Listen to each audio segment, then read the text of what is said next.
G'day to all my friends and family, and welcome to this episode of Jim's 5am Club. How gorgeous, how beautiful is this day? Yet another fine example of Sydney's autumn magical weather. What a great time of year.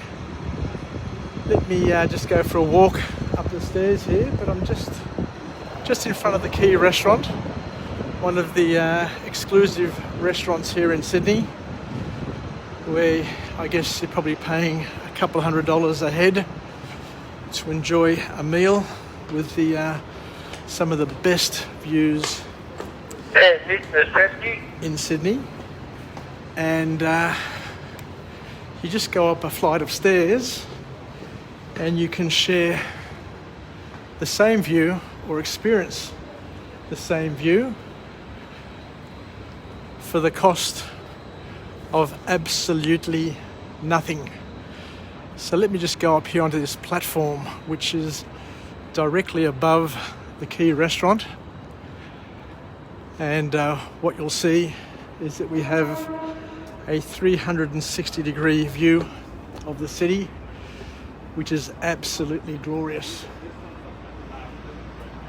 So down here we've got Campbell Cove, the Opera House, and on the other side of course we've got the Opera House. But let's go on a walk and talk. And today what we're going to do is we're going to do a book summary. There's a few people up there, so rather than go up the top there and interrupt them and interrupt my vlog, I'll kick it off from here. So what we're going to do today is we're going to do a book summary entitled A Return to Love. And the book summary is by the author Marianne Williamson, who has been one of my all-time favourite authors on these very sensitive topics like love, vulnerability, and all of those sorts of things, which I guess are topics which are hard for men to get into, but she's been able to at least release some of the reservations that I have had over my life in terms of talking about these sorts of topics. And we'll see where this book, A Return to Love, takes us. So one of the opening quotes that Marianne provides us in her book is that it takes courage. It takes a lot of courage to endure the sharp pains of self-discovery rather than choose to take the dull pain of unconsciousness that would last the rest of our lives. And this is the choice that many people have. You know, do you self-reflect and endure the discomfort, I should say, and the sharp pain of discovering something new about yourself that probably needs to change in order for you to be a better person? Or do you just kick it under the carpet, kick it down the street, and hope that it sorts itself out? And of course it never does, and you live with that pain forevermore. The author then goes on to remind us that individualism, something which we are experiencing in all aspects of our lives, individualism, which is being celebrated as being the new frontier and the way to be. This whole individualism, it's rampant. The world is full of pain and suffering because people only care about themselves.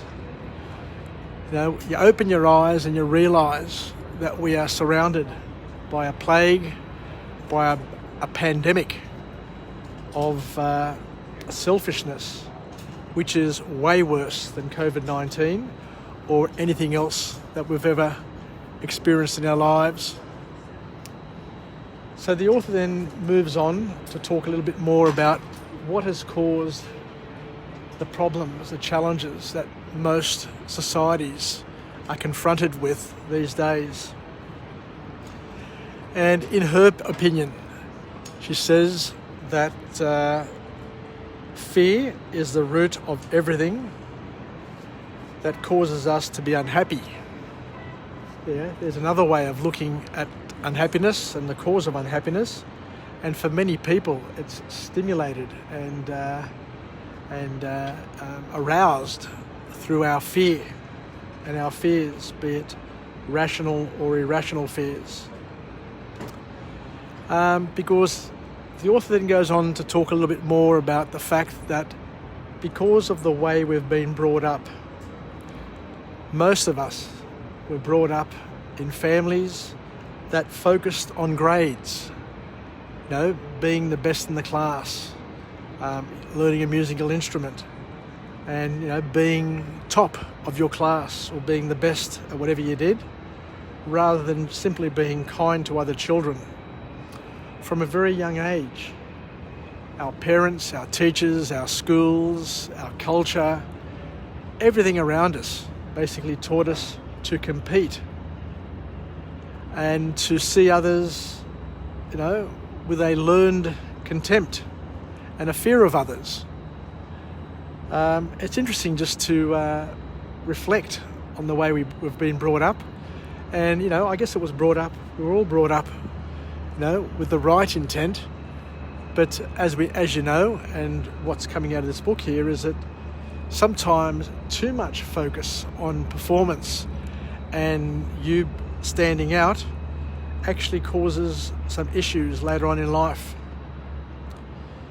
We are taught to fear strangers and not to trust everyone. And the news that we all get to hear and talk about is almost always negative.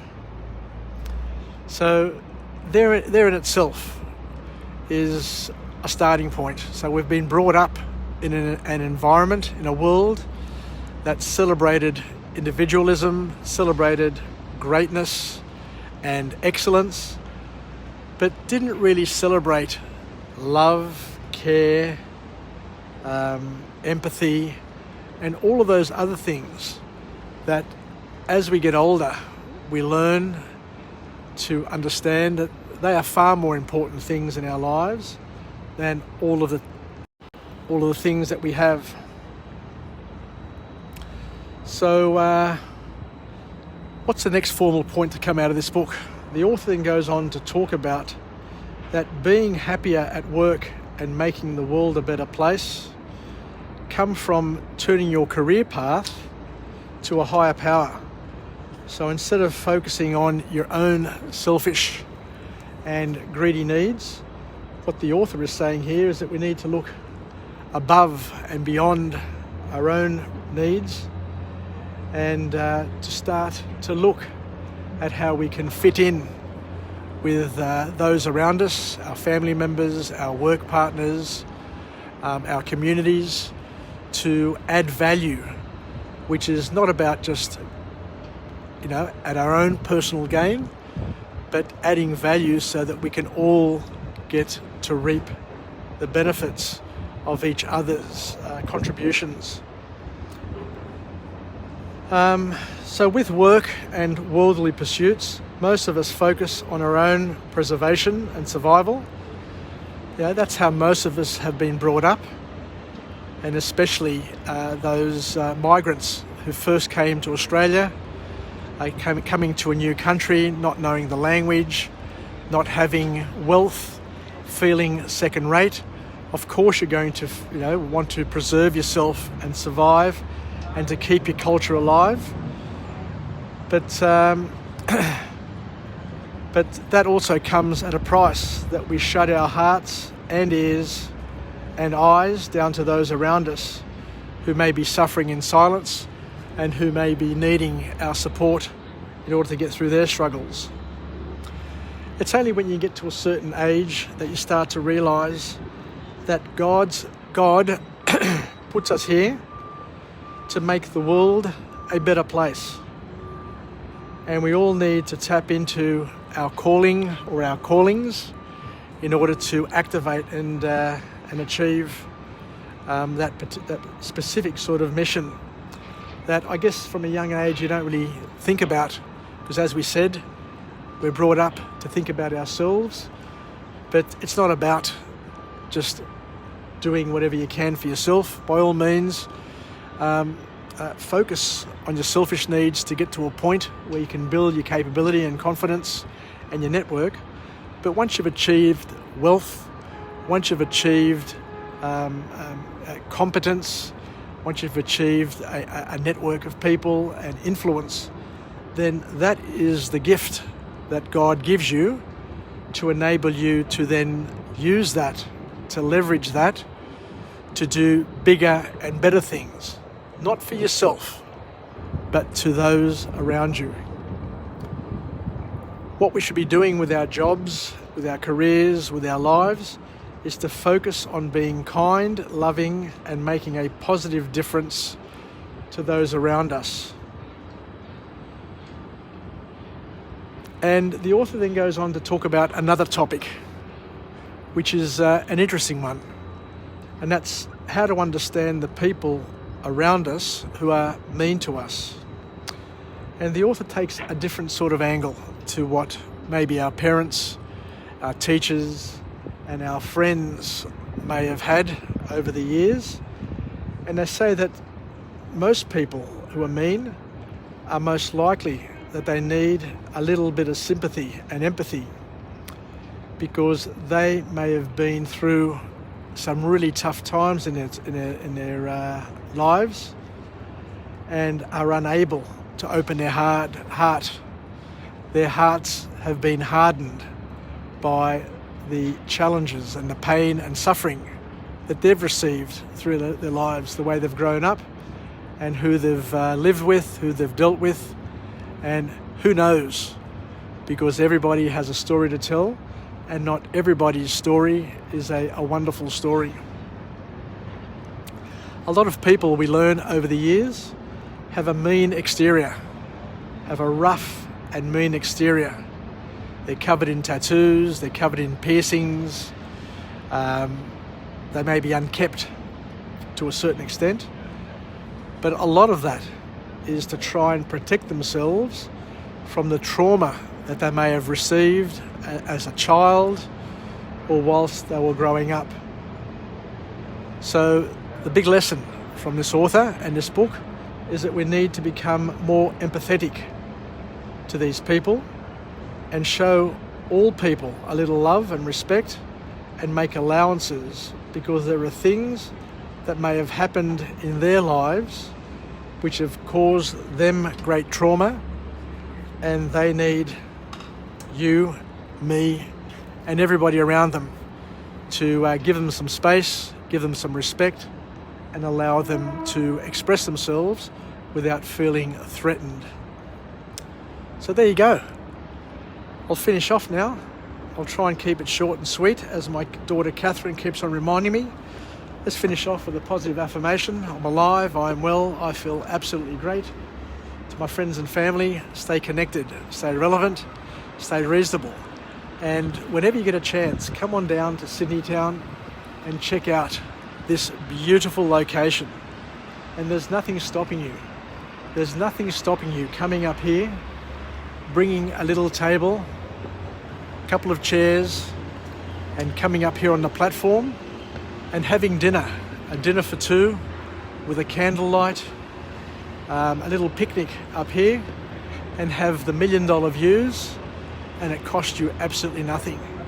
There's nothing more romantic than just doing stuff which other people wouldn't do, but to make the most of these magnificent locations that are available.